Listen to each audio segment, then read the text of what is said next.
Hello everyone, welcome you all to my YouTube channel. So let's proceed further. हम अभी तक पढ़ रहे थे क्लास 10th का chapter number 4 globalisation and the Indian economy. Okay, अब हम आगे बढ़ते हैं. आज हमारा जो टॉपिक है कवर करने जाएंगे, आज हम interlinking production across countries, foreign trade and integration of markets और Chinese toys in India. Okay, I hope आप सबको ये क्लियरली दिख रहा होगा. वेट, या okay, so let's start with this. First point is interlinking production across countries. MNCs जो हैं वो एक लिंक क्रिएट करती हैं. ठीक है, मतलब क्या कि अभी हमने जब लास्ट वीडियो में देखा कि ग्लोबलाइजेशन क्या होता है, अलग अलग कंट्रीज़ में जो है सस्ते दामों से हम सामान खरीदते हैं या फिर लेबर्स उठाते हैं, वहाँ से अपना प्रोडक्शन कराते हैं और प्रोडक्शन कराने के बाद से अलग अलग कंट्रीज़ में उसको क्या करते हैं, सेल आउट करते हैं. ठीक है, ऐसा सब था. तो जो ये पॉइंट है इंटरलिंकिंग का, ठीक है, आप यहाँ पे देखना एमएनसीज जो हैं वो गवर्नमेंट पॉलिसीज़ के अंदर, ये नहीं कि मतलब वो बस वो उसको गवर्नमेंट रेगुलेट करती है, गवर्नमेंट की पॉलिसीज़ के अंदर ही कुछ इंटरेस्ट के साथ पेमेंट रिसीव करना देना, ये सारी चीज़ें करते हैं लोग, वो लोग कंट्रोल करते हैं. और जो मनी इसमें स्पेंड होता है, जैसे कि कोई एसेट लगाया गया, कोई लैंड है, बिल्डिंग है, कोई मशीन है, कोई भी ऐसा इक्विपमेंट यूज़ किया जा रहा है, उसको हम क्या बोलते हैं, उनको उनके लगाए गए पैसों को इन्वेस्टमेंट बोलते हैं. ठीक है, और अगर ये इन्वेस्टमेंट कोई एमएनसी करती है तो उसको हम फॉरेन इन्वेस्टमेंट कहते हैं. क्यों? क्योंकि ये मल्टीनेशनल कॉरपोरेशंस हैं और ये किससे डील करते हैं, फॉरेन से डील करते हैं. ठीक है, तो वही ओवरऑल बात क्या हुई कि यहाँ पे अब देखो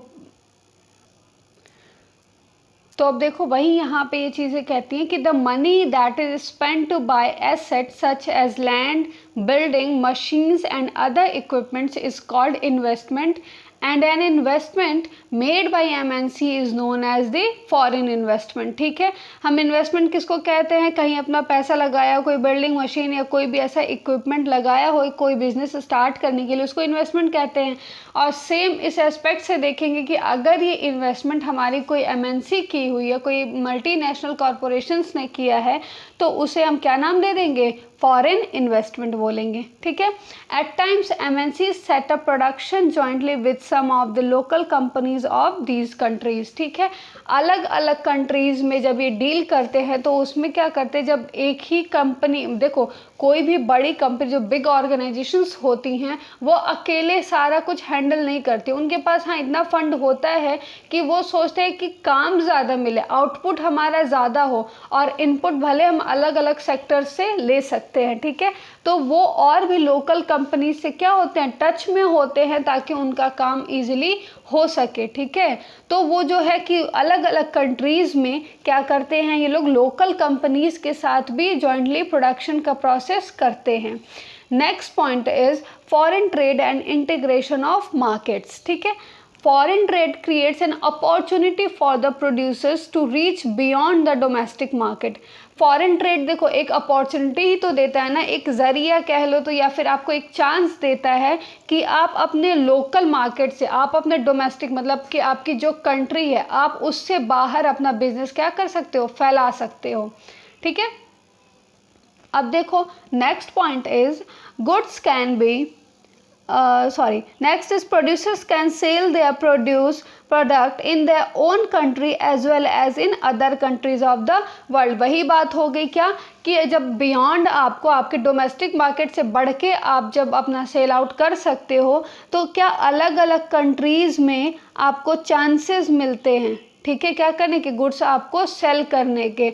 और ये जो goods can be imported to expand the choice. ठीक है, हम इंपोर्ट कराते हैं दूसरी जगह से, अगर अपने कंट्री में कोई चीज़ लेके आते हैं तो हमारे पास क्या किस चीज़ की अपॉर्चुनिटी बढ़ती है, चॉइसेस की. हमारे पास क्या होता है, चॉइस होता है डिफरेंट कि ये हमारी कंट्री के प्रोडक्ट है, ये अदर कंट्री के प्रोडक्ट्स भी हमको अवेलेबल हो रहे हैं, तो हमारी चॉइसेस बढ़ती हैं उससे. ठीक है, with the opening of trade goods travel from one market to another market. Obviously अगर जब हम इतना ट्रांसपोर्टेशन यूज़ कर रहे हैं, अलग अलग जगहों जगहों पे सेल आउट कर रहे हैं, अपनी चीज़ें बना रहे हैं, बेच रहे हैं, तो गुड्स हमारा क्या है अलग अलग मार्केट्स में जाता है और उससे क्या हमारा व्यापार जो है वो बढ़ता है, वो खुल के बाहर आता है, लोग उसके बारे में जानते हैं, ठीक है, और धीरे धीरे उसका एडवर्टीजमेंट हो जाता है, तो वो प्रोडक्ट क्या होते जाता है, फेमस होते जाता है।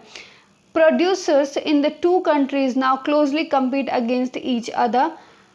Foreign trade thus result in connecting to market और integration of market in different countries। ठीक है, अब देखो अलग अलग प्रोड्यूसर्स जो अलग अलग कंट्रीज़ के हैं बहुत क्लोजली रिलेटेड हो जाते हैं ना इस चीज़ से, और एक कह लो तो कंपटीशन जैसा हो जाता है कि हमारे प्रोडक्ट्स कितने कितने वर्ल्ड अक्रॉस में पूरे वर्ल्ड में फेमस हो और सेल आउट हो, अलग अलग कंट्रीज़ उसको पसंद करें और उसको अपनी कंट्री में इंपोर्ट कराने के लिए परमिशन दे। तो ये एक कनेक्शन बन जाता है अलग अलग कंट्रीज से अपना अपना मार्केट स्प्रेड करने का। ये एक बहुत बेटर वे होता है कि इस तरीके से हम अपना क्या करें, बिजनेस को आगे बढ़ा सकते हैं। जैसा कि सेम हुआ है चाइनीज़ टॉयज़ जो हैं हमारे इंडिया में, सेम आप देखते होंगे चाइनीज़ गुड्स जो भी होता है वो कितने ज़्यादा अट्रैक्टिव होते हैं ना, मतलब देख के हमको पसंद आ जाता है। सबसे बेस्ट पार्ट अगर हम बताएं तो टॉयज़ की, आप देखो अलग अलग इक्विपमेंट बिल्कुल नए तरीके से डिज़ाइन करके बहुत ही अलग अलग वेरिएशंस के साथ कलर्ड बिल्कुल, और टेक्नोलॉजीज़ भी बहुत ज़्यादा उसमें यूज़ की गई होती हैं, ठीक है। तो ऐसे ऐसे टॉयज़ आते हैं, तो वो टॉयज़ हमारे इंडिया में तो बहुत ही ज़्यादा मतलब बहुत ज़्यादा बिग अमाउंट में कह लो तो वो परचेस किए जाते हैं। जैसा कि ये है Chinese toys in India. Chinese manufacturer export toys in India where toys are sold at higher prices. ठीक है, अब चाइनीज़ मैन्युफैक्चरर जितने हैं, जितने प्रोड्यूसर जो बनाते हैं गुड्स को, वो क्या करते हैं अपना गुड्स एक्सपोर्ट करते हैं। कहाँ पे भेजते हैं, इंडिया में भेजते हैं, और यहाँ पे जहाँ पे उसका प्राइस उनके कंपैरेटिवली यहाँ पे हायर प्राइस में बेचते हैं। मतलब कि देखना जो चीज़ें हमारे देश में बनाई जाती हैं या फिर की जाती है तो उसकी कॉस्ट जो है वो कम होती है, वही सेम चीज़ अगर अदर कंट्रीज़ में हम भेजते हैं तो वहाँ पे उसके कॉस्ट हायर प्राइसेस पे मतलब बेच के वो लोग अर्निंग करते हैं। इसीलिए लोग क्या करते हैं, फॉरेन ट्रेड्स बढ़ाते हैं, ये रिलेशन बनाते हैं कि हमारे वहाँ इसकी प्राइसेस कम है क्योंकि हमारे वहाँ वो चीज़ कॉमन है, वो मिलती है तो वो कॉमन है सबके लिए। लेकिन अदर कंट्रीज़ में वही चीज़ बनाई जाए, वो रॉ मटेरियल्स वो डेवलप हो रहा है कि नहीं हो रहा है, तो वो एक स्पेशल हो जाता है दूसरों के लिए। तो वो अदर कंट्रीज़ में क्या होता है, वो फेमस होता है और वो ज़्यादा से ज़्यादा उसकी बिक्री होती है। ठीक है, तो सेम इसी का रीज़न है कि हमारा जो ओन कंट्री का मैन्युफैक्चरिंग प्रोडक्ट होता है वो कम कॉस्ट पे बिकता है और बाहर वही जाता है तो क्या वो हायर प्राइसेस पे बिकता है। जैसे कि हम देखते हैं ना कि जो हमारा टैलेंट होता है अगर हम घर के अंदर ही हैं तो बहुत उसकी वैल्यू नहीं होती है, वही टैलेंट आप बाहर दिखाओ, वो बताओ, वो चीज़ें करो तो लोग उसको अप्रिशिएट करते हैं। ठीक है, एक अलग वो होता है कि अरे आपके अंदर तो ये क्वालिटी है, एक अलग उभर के आता है। सेम ऐसे ही, ठीक है।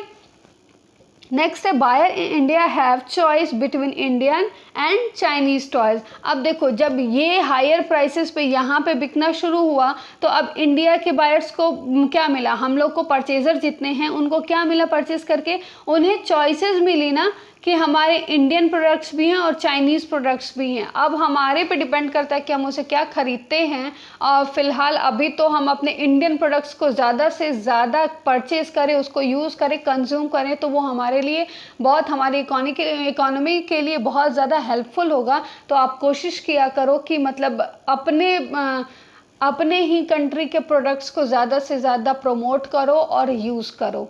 ठीक है, because of cheaper price and new designs. ठीक है, because of cheaper price and new designs Chinese toys become more popular in Indian markets. अब देखो वहाँ पे तो सस्ता मिलता ही मिलता है, यहाँ पे भी चाइनीज़ गुड्स जो हैं वो बहुत ज़्यादा कॉस्टली नहीं होते हैं कंपेरेबल टू उनके खुद की कंट्री के। ठीक है, तो यहाँ पे उसके अलग अलग डिज़ाइंस में आते हैं। मैंने पहले ही बताया कि इतने अट्रैक्टिव तरीके से उसकी पैकेजिंग और ये सब हुई रहती है, इतना डिज़ाइनिंग उसकी इतनी अच्छे से हुई रहती है।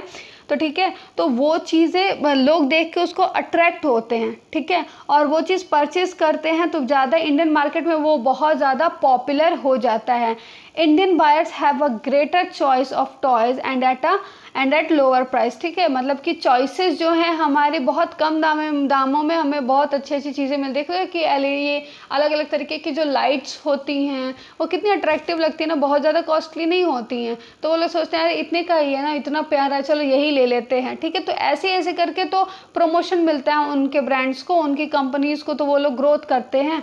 For the Chinese toys maker this provides an opportunity to expand business. अब इससे क्या, यही है ना कि उनका बिजनेस क्या होता है, बढ़ते जाता है। ठीक है, हम जो ये चीज़ें खरीद के लेके आते हैं सस्ते दामों पे, बहुत अट्रैक्टिव, देखने में प्यारा, सिलिकॉन बेस्ड जो अलग अलग बैंड्स बनाए जाते हैं कलरफुल, ठीक है, लाइट में वो सब शाइन करने वाले, ये सारी चीज़ें जो होम डेकोर वाली चीज़ें होती है, जो टॉयज़ होते हैं, अलग अलग इलेक्ट्रिसिटी वाले डिफरेंट डिफरेंट बल्ब्स आते हैं, तो वो सारी चीज़ें ना वो इतना अट्रैक्टिवली बनाते हैं और इतना टेक्निक के साथ बनाते थे कि वो चीज़ें सबको पसंद आती हैं, लोग उसको ख़रीदना चाहते हैं। Indian toys makers face losses at their toys are selling less. अब इसी के कंपैरेटिवली जो हमारे इंडिया में जो टॉयज़ बनाए जाते हैं उसके कंपैरेटिवली कम बिकते हैं। क्यों? क्योंकि लोग तो उससे ज़्यादा अट्रैक्ट हो रहे हैं, वो ज़्यादा खरीद रहे हैं। ठीक है, बातें समझ में आई? अब क्या आपको ये पूरा टॉपिक कवर करना है अपनी बुक से। मैं फ्लो चार्ट बताती हूँ आप लोग को, ऐसे करके बताती हूँ या फिर इसके पिक्चर्स वगैरह जो भी आप लोग को प्रोवाइड करा रही हूँ वो जस्ट इसलिए कि आप लाइन बाय लाइन एक एक चीज़ को हाईलाइटेड पॉइंट्स है ये एक फ्लो चार्ट हाईलाइटेड पॉइंट्स है, ये क्विक रिवीजन के लिए कि उठा के आपको सीधे, अब आप जब आप बुक पढ़ने जाओगे ना तो सीधे सीधे वो पूरी लाइन्स आपको समझ में आएंगी। ठीक है, ओके स्टूडेंट्स, तो 4th चैप्टर का ये सेकंड पार्ट है, आप बिल्कुल इसे पढ़ो, आप अपने बुक से पढ़ो, कोई भी डाउट हो आप मेरे से पूछना। ठीक है, थैंक यू स्टूडेंट्स।